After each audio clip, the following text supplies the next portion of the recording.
Hello, hi. Greetings of the day. I am Mrs. Rucha Shrikhande from the Department of Psychology of the Indian Community School, Kuwait. I am here to deliver some easy steps for your CBSE board exam for the subject psychology. As students, I have been always telling you in the lectures that it is very important for you to sit with the question paper in the reading time, which is the 15 minutes time allotted for you to read the paper wisely. All you have to do is in that 15 minutes, you have to decide and plan of the questions which you choose to write for. So before you begin the paper, just make sure that you know what you want to write. Secondly, you should, as with the tip which I have given, which is the keyword technique, which is a part of mnemonics, you are supposed to also visualize all the keyword techniques which has been shared to you while in the lectures and in the training. While now we move ahead, let me just give you some easy tips to know how the marking weightage is given to per topic in your curriculum and syllabus. To begin with, in the first chapter, which is the variations in psychological attributes, the marks assigned to it is 13 marks. In this, the important markers or the highlights of the subject are the types of assessment, theories of intelligence, the PASS model of intelligence, creativity and intelligence, and also the types of assessments, which means the group test, the individual tests, culture fair, and culture biased tests. Also, as you know, it is with the theories of intelligence, you need to know some important psychologists and their contributions towards assessments in intelligence.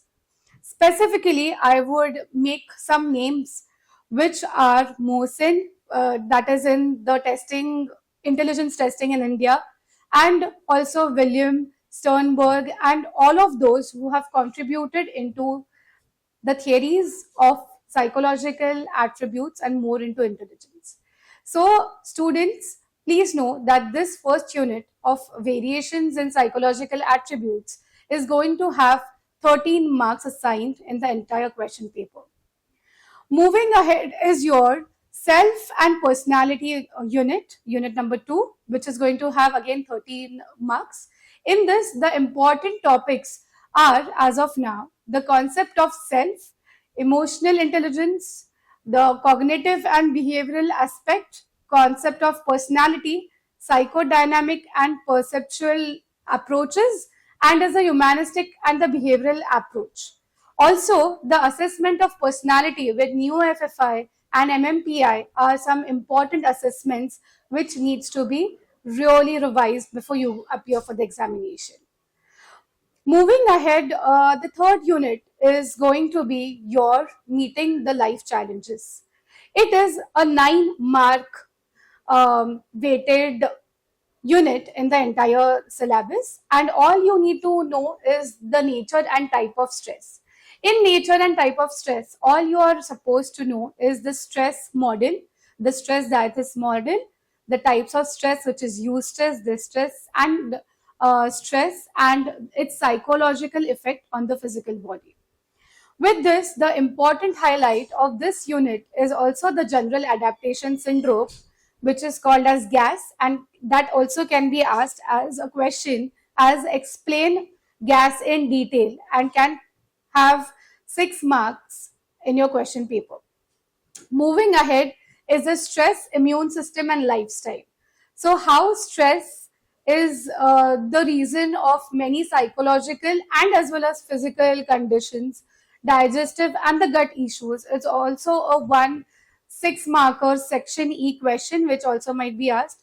So ensure that while you are reading at the end before appearing for the examination, you go through this important highlight, which is the GAS, the general adaptation syndrome, and the stress, immune system, lifestyle, and the interplay between it. The last important point of this unit is the stress management techniques, which also talks about how in your day-to-day life you need to work on managing your stress. So students, this also can be given as a section F question with a situation based, and the questions would be asked that what kind of stress is the person or the individual in that particular situation is going through.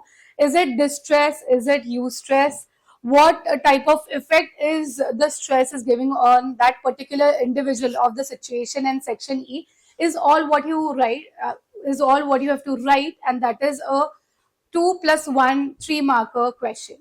At the end of this chapter, the important part again would be asked for 2 or 3 marks. That is the life skills, about how you cope up with stress, how you deal and manage with life challenges, and how you are known to managing your negative emotions and enhancing your positive emotions.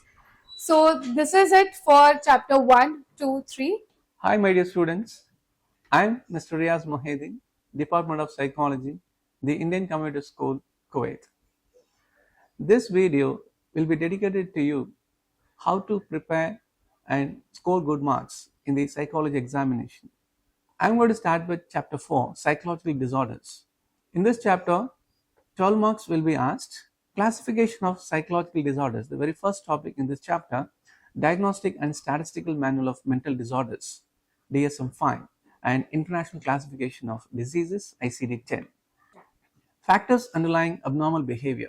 Psychological approaches emphasizes the role of different factors such as biological, faulty genes, imbalanced endocrine system, and injuries. Next is genetics, linked to bipolar and related disorders, schizophrenia, intellectual disability, and other psychological disorders. Psychological model. In this topic, you will get maybe 3 or 4 mark question. Psychodynamic model is nothing but the 3 central forces, id, drives and impulses, ego, that is rational thinking, and superego, moral standards. Next is behavioral model, which is emphasizing on faulty learning and all of our psychological disorders, which is happening because of the faulty learning and irrational thinking. Humanistic and existential model. So in this humanistic and existential model, the model which is emphasizing on our human life existence, how are we driven by our inner potential, which is cooperative and constructive, and are driven to self-actualize, that is to fulfill this potential for goodness and health. Next is socio-cultural model, which is abnormal behavior is best understood in light of the societal and cultural forces that influence an individual. See, very important topic in this chapter, that is nothing but major psychological disorders. I'll start off with anxiety disorder, that is diffuse, vague, very unpleasant feeling of fear. There are types of disorders you know very well, that is generalized anxiety disorder, panic disorder, specific phobia, separation anxiety disorder, and other disorders include under the category of selective mutism, substance abuse, then anxiety disorder due to another medical condition. I'm moving to next disorder, that is trauma and stress related disorders. Somatic symptom disorder involves a person having persistent body related symptoms which may or may not be related to any serious medical condition. Illness anxiety disorder involves persistent preoccupation about developing a serious illness and consistently worrying about this possibility. The symptoms of conversion disorders are the reported loss of part of all or some basic body structures or body functions. Next topic is dissociative disorder. In this disorder, you are going to see dissociative amnesia, and then dissociative identity disorder or multiple personality disorder, and then depersonalization or derealization disorder. You may get scenario based question and assertion and reasoning related question in this chapter, especially in this topic. So do give your attention more on this chapter, especially major psychological disorders. And then depressive disorders, You know very well depression and mania. Depression covers a variety of negative moods and behavioral changes, and then major depressive disorder is defined as a period of depressed mood and loss of interest or pleasure in most activities, together with other symptoms which is include change in body weight, constant sleep problems, etc. Next, bipolar and related disorders. Bipolar 1 disorder involves both mania and depression, which are alternatively present and sometimes interrupted by periods of normal mood. Schizophrenia. Schizophrenia is a descriptive term for a group of psychotic disorders in which personal, social, and occupational functioning deteriorate as a result of disturbed thought processes, strange preoccupations, unusual emotional states, and motor abnormalities. Positive symptoms, that is, excess of thought, emotion, and behavior. Negative symptoms, that is, deficit of thought, emotion, and behavior, and psychomotor symptoms. So, in this topic, schizophrenia, you may get 4-mark question which consists of positive and negative symptoms, or any one of these three may come under 3 marks. And also, remember, you do get assertion and reasoning questions as well as scenario based questions. I'm moving to next topic, that is neurodevelopmental disorders. In this disorder, attention deficit hyperactivity disorder, ADHD, autism spectrum disorder, intellectual disability, and specific learning disorder. Autism spectrum disorder is characterized by widespread impairments in social interaction and communication skills, and stereotyped patterns of behaviors, interests, and activities. Intellectual disability refers to below average intellectual functioning with an IQ of approximately 70 or below, and deficits on or impairments in adaptive behavior. Next, chapter 5, therapeutic approaches. In this chapter, you will get 9 marks. So do aware of the psychological approaches. The very start with behavior therapy. Behavioral analysis is conducted to find malfunctioning behaviors, the antecedents of faulty learning, and the factors that maintain or continue faulty learning. Behavioral techniques, what are we using while we are giving this behavioral therapy? So you people know very well understanding when I was teaching in the classroom. So these are the behavioral techniques while we are administering this behavioral therapy, we are using it. So next is cognitive therapy.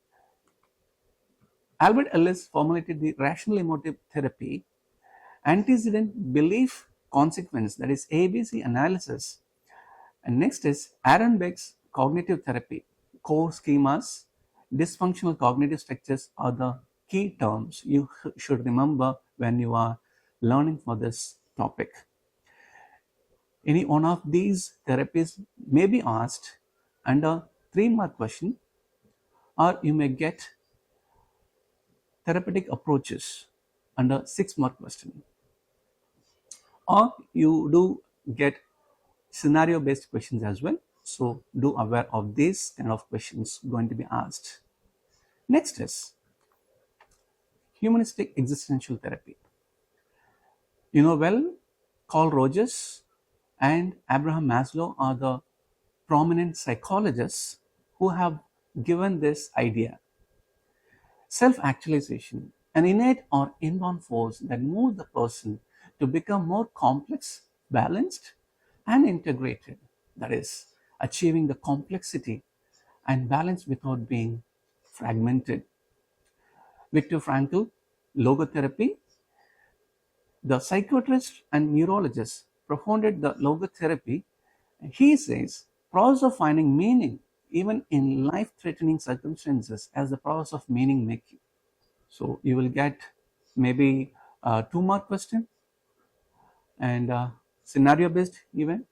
So do aware of this therapies. Next is client-centered therapy. Unconditional positive regard, you know well, that is total acceptance of the client as he or she is. When the client is coming for the therapy, irrespective of his mood swings, how the counselor or the therapist is dealing with the client is very much important. So, this unconditional positive regard is very much important when you are dealing with the client. So, in this therapy, you have to remember this key term, unconditional positive regard. Next is empathy. Sets up an emotional resonance between the therapist and the client. Next is Gestalt therapy. It aims to increase an individual's self awareness and self acceptance. Next, chapter 6, attitude and social cognition. The maximum marks will be asked from this chapter is 8. Attitude is a state of the mind, a set of views or thoughts regarding some topic called the attitude object, which have an evaluative feature, positive, negative, or neutral quality. When we talk about attitude, we remember ABC model of attitude. That is nothing but affective, behavioral, and cognitive. Affective is emotional component, behavioral is action component, and cognitive is thought component. Four significant features of attitude are valence, positivity or negativity, extremeness, simplicity or complexity, multiplexity, and centrality. Process of attitude formation.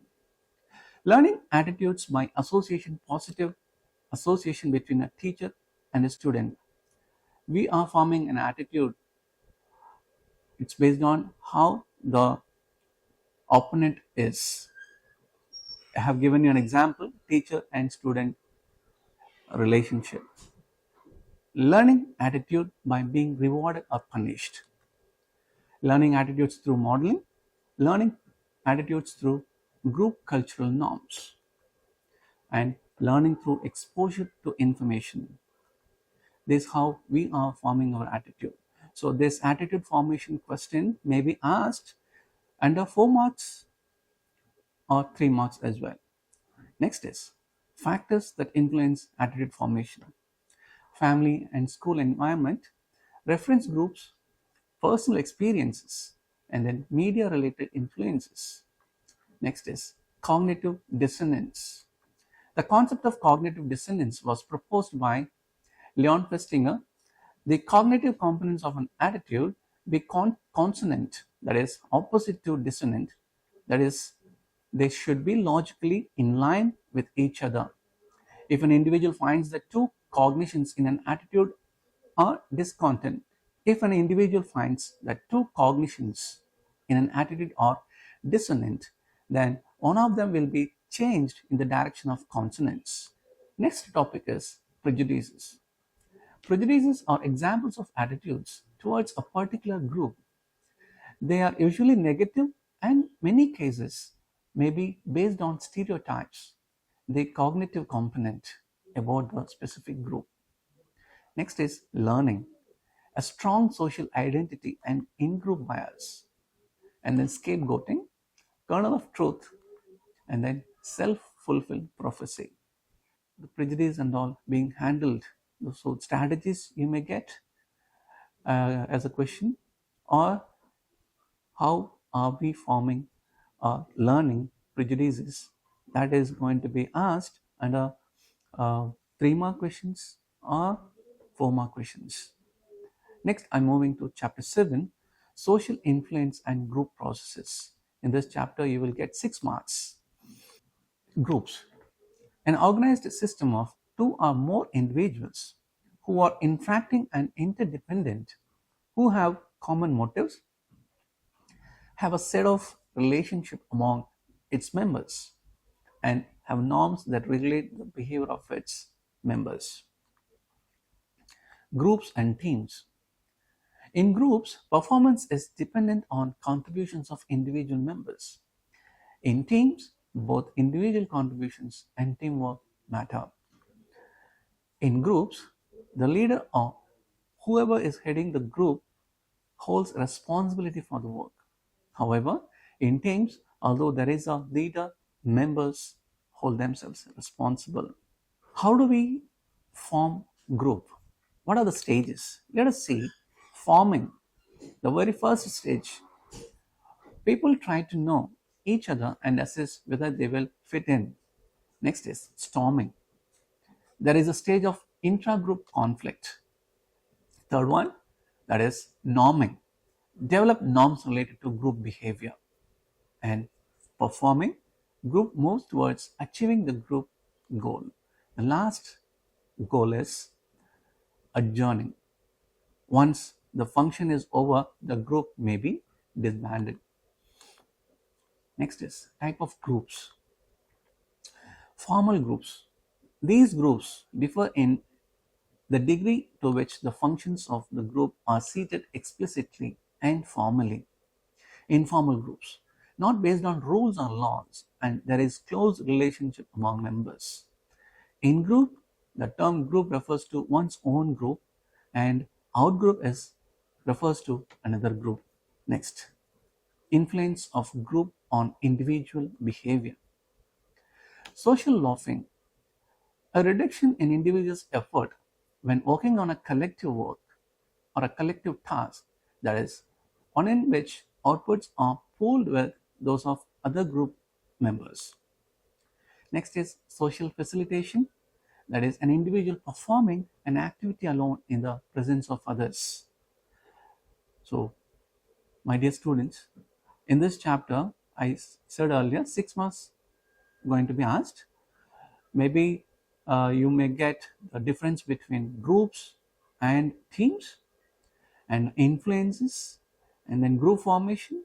These are the expected questions going to come in this chapter. And do aware, in this reasoning related questions, scenario based, case studies as well. So the last section of the question paper is case study. So there will be two case studies asked. So you will get maybe in this chapter or the previous chapters.